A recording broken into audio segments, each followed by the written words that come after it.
Avant de vous parler de l'industrie de la presse et de la contribution du format EPUB par Leanova à travers cette industrie, cette expérience qu'on va pouvoir vous relater, je voudrais surtout vous parler aussi de Leanova, de ce que nous faisons.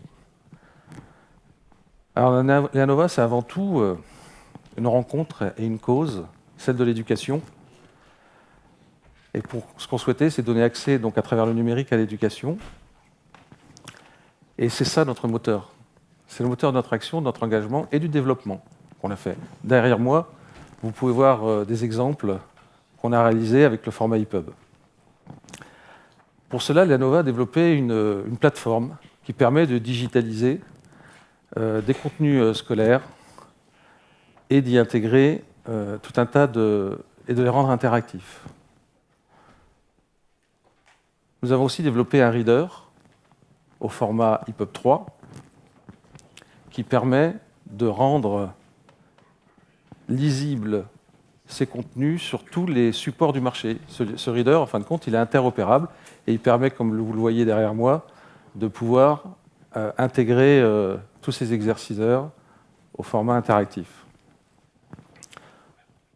Aujourd'hui, nous avons développé 3 applications pour le monde de l'éducation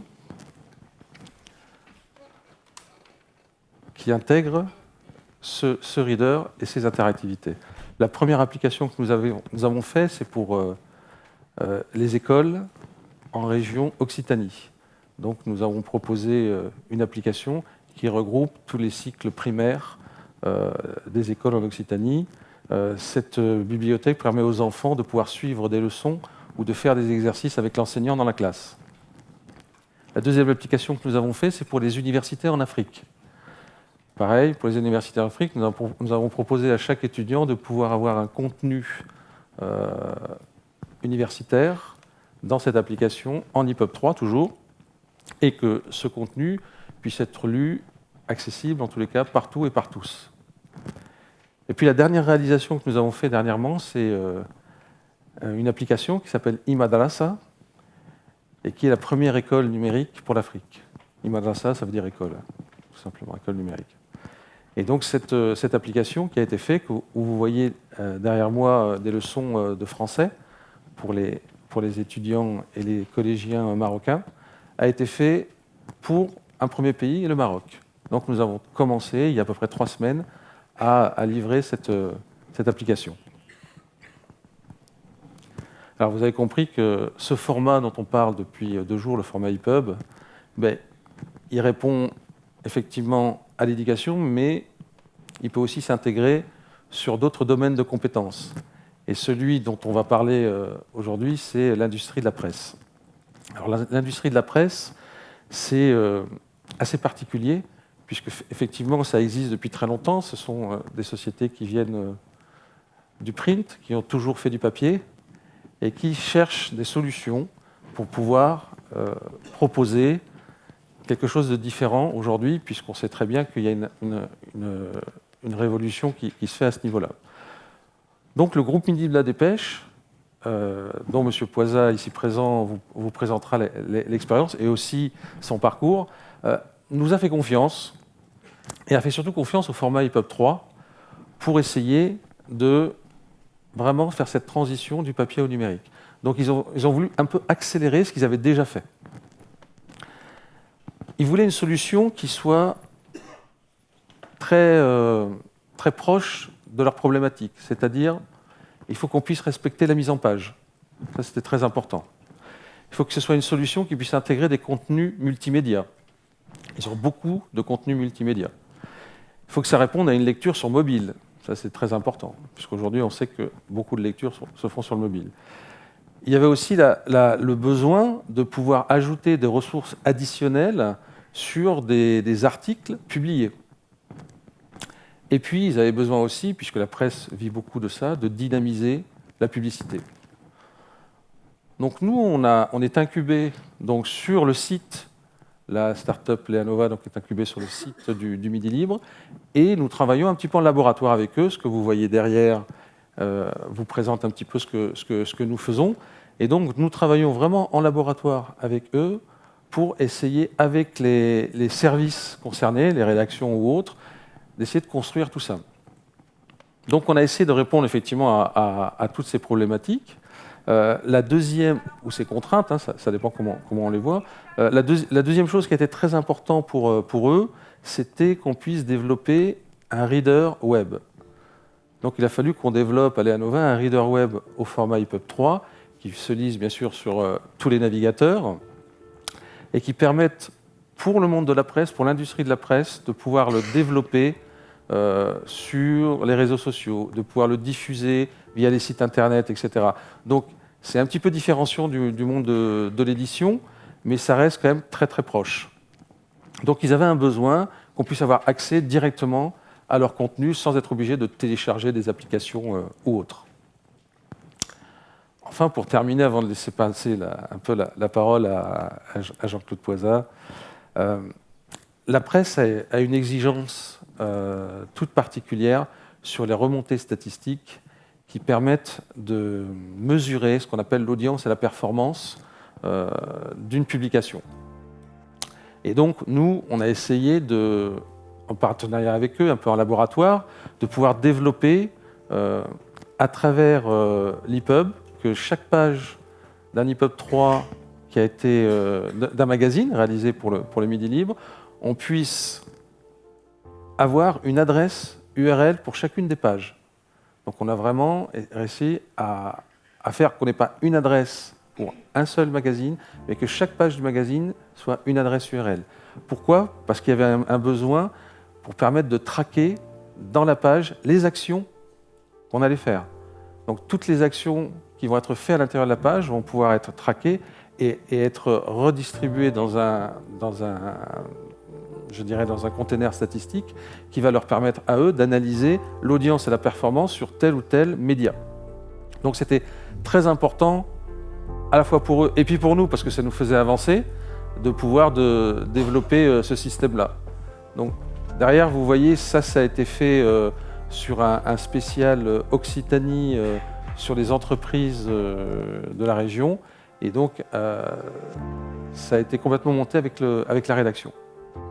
Je vais laisser la parole à Jean-Claude Poisat qui va se présenter et qui va nous expliquer un peu l'expérience qu'on a vécue ensemble. Merci Jean-Christophe. Bonjour à toutes et à tous. Donc, je suis Jean-Claude Poisat et je suis riche d'une expérience de plus de 30 ans dans ce qu'on appelle les médias locaux, hein, c'est-à-dire essentiellement des groupes bien sûr de presse quotidienne régionale, dont Jean-Christophe aime à dire que c'est une industrie. Moi, je dirais plutôt c'est ce qu'il faut qu'il ne soit pas une industrie, ou plutôt une formidable machine à produire des contenus et des audiences. Donc, pour essayer de compléter ce qu'a dit Jean-Christophe et ce qu'il vous a montré, je vais prendre un petit peu de recul en précisant une chose. Tout le monde de l'édition, hein, du moins de l'information locale, segmente son action en sur deux types de clients. Le client lecteur, donc qui va lire les contenus, bien sûr, s'abonner ou acheter des journaux numéros. Et puis le client annonceur qui était, il faut que je le dise aussi, mon métier. C'est-à-dire que j'ai dirigé des régies jusqu'à des niveaux assez importants puisque je dirigeais l'ensemble de celles du groupe de R100 Média qui était présent largement en France et aussi sur tous les DOM, les tomes et les pommes, on appelle ça, donc l'ensemble du monde francophone. Et puis ma dernière expérience, bien sûr, c'est le groupe Midi Libre qui est propriété du groupe Dépêche. Donc c'est 6 quotidiens, 4 hebdos, 300 000 exemplaires le dimanche avec les suppléments du dimanche, 260 000 on va dire en semaine. Et surtout, ce que je voulais préciser, et c'est un trésor, donc vous avez compris les segments, servir le client lecteur, servir le client annonceur. Et le deuxième trésor des groupes EQR, c'est l'audience, hein, puisque j'ai ressorti les audiences du mois de mai sur l'ensemble du groupe Dépêche. C'est 26 millions de visites et 70 millions de pages vues, donc le groupe Dépêche avec ses 3 quotidiens. Et sur le groupe Midi Libre, donc 3 quotidiens aussi, c'est 21 millions de visites et 53 millions de pages vues pour le mois de mai. Donc, pourquoi je dis ça ? C'est tout simplement, c'est que c'est une formidable machine à créer de l'audience sur, bien entendu, les versions numériques des journaux, mais pas que, puisque, comme l'a dit Jean-Christophe, il faut impérativement qu'on réponde aux besoins du marché. Et quel est le besoin du marché? C'est de retrouver des choses riches et innovantes et qui leur créent du plaisir de lecture et qui leur créent surtout des possibilités d'avoir plus d'informations que celle qui est servie en simple lecture sur le print et le web. Donc, première chose importante au niveau de l'expérience du format ePub, c'est on a trouvé avec le format ePub Leanova une solution à une nécessité qui est celle d'être en cohérence avec le marché, qui est celle du marché d'aujourd'hui, puisque je vous ai donné les chiffres d'audience qui sont largement supérieurs aux audiences print, qui de plus sont baissières, et où on a les moyens d'évoluer grâce à une audience de base déjà très importante. Donc la nécessité, avoir des solutions, et bien entendu mieux faire que le simple feuilleteur PDF qu'on faisait déjà, bien sûr, depuis, je vais dire, 10 ou 15 ans. Juste pour rebondir, parce que vous voyez derrière le magazine récent qui a été donc fait par le groupe Midi Libre, bien ici. Aujourd'hui, à peu près sur chaque numéro, on a une audience de 200 000 visiteurs sur le magazine. Visiteurs et même plus de 100 000 visiteurs uniques aussi, ce qui est important. Oui, tout à fait. Donc voilà, le format, je vais y venir sur l'expérience, puisqu'il y a deux types d'expériences qui servent, comme j'ai dit tout à l'heure, le client lecteur et le client annonceur. Je vais revenir sur le client annonceur qui est celui d'un mag immobilier. Donc ce qu'on recherchait, c'est une innovation qui puisse nous permettre d'abord de parler à notre marché et de démontrer à notre marché qu'ils sont sur les bons supports. Ensuite, on cherchait et on veut absolument maintenant performer grâce à cette base de travail qui est toujours évolutive, c'est fidéliser bien sûr des clients, puisqu'on en perd, des clients lecteurs et des clients annonceurs, et puis on pense pour faire l'utiliser comme instrument de reconquête. Puisqu'avec les valeurs ajoutées que représentent les enrichissements du format ePub Leanova, on peut surprendre. Et la vraie bonne question, c'est quand on a une chance d'être lu, d'être vu maintenant et d'être entendu, puisqu'on peut intégrer, c'est une chose importante, le format audio directement dans un supplément à l'origine print. On a toutes les chances de pouvoir fidéliser et conquérir, ne serait-ce que par les actions qu'on fera autour du format, et parce que les gens satisfaits permettent d'irriguer, de capillariser un marché, puisque c'est toujours comme ça que ça peut fonctionner par les deux bouts, le petit et la communication à grande échelle. Et c'est là où le format ePub 3 a vraiment été un catalyseur sur ce projet-là, parce qu'effectivement, on le connaissait beaucoup dans le monde de l'édition, et puis c'est vrai que le monde de la presse était resté très statique, en fin de compte, puisqu'ils ont l'habitude de faire beaucoup de papier, et après de le convertir dans un format statique.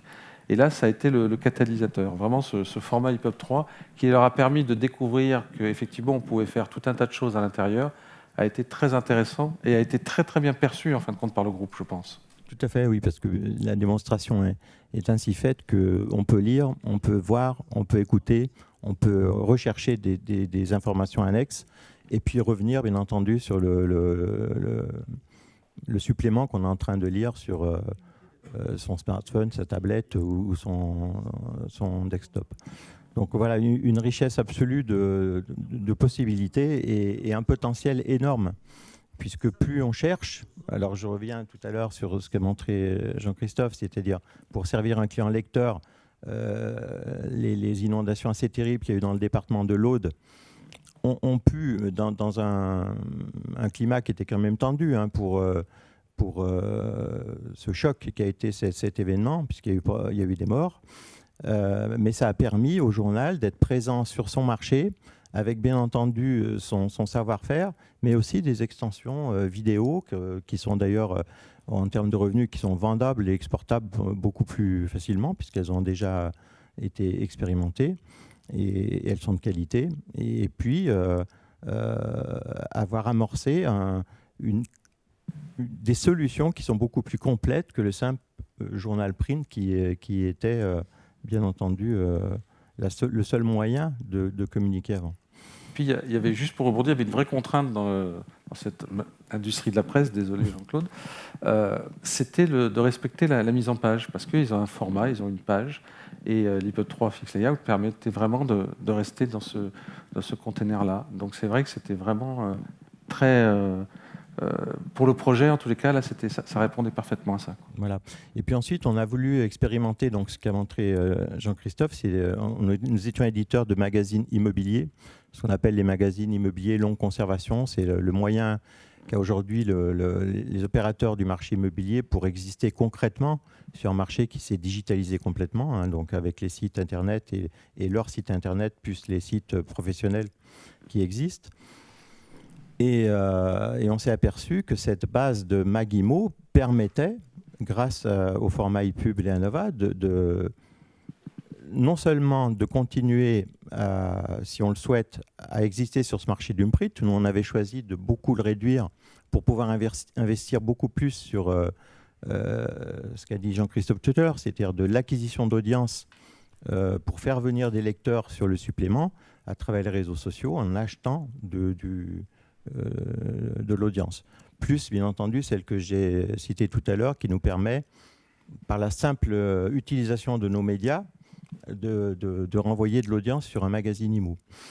Donc, du coup, on a une audience majeure, on a un service client qui peut argumenter sur à la fois une audience de base, une audience qualifiée, et puis les enrichissements du format qui permettent de visiter, de cliquer sur un bien, de pouvoir mettre une visite 360, de pouvoir mettre sur un programme immobilier une vidéo en 3D, de créer des leads, hein, de mettre une fiche contact et de pouvoir la récupérer. Et puis, tout récemment, grâce à un système où on peut pousser le contenu et la publicité sur le web, de pouvoir créer de l'acquisition d'audience sur une page d'un client immobilier ou sur même un bien, s'il souhaite le faire. Donc voilà, une expérience qui s'amorce, puisqu'on est seulement au numéro 5, hein, assez intéressante et qui intéresse déjà des groupes collègues et voisins. Donc c'est sur ce chantier qu'il faut qu'on travaille aujourd'hui. Mais pour l'instant, on est à l'orée d'une formidable évolution qui nous permet de parler d'un autre avenir. Et Dieu sait si on en a besoin dans des mondes anciens et très typés industrie, comme l'a dit Jean-Christophe. Voilà. J'ai compris que le mot industrie me chagrine un peu dans la production de contenu et d'audience. Mais c'est une réalité, tu as raison. En tout cas, merci à Ederla de nous avoir permis de montrer et de présenter une facette un peu différente de ce format qu'on connaît tous et de voir qu'effectivement, il peut voyager et bien voyager. En tout cas, merci à Laurent. Merci.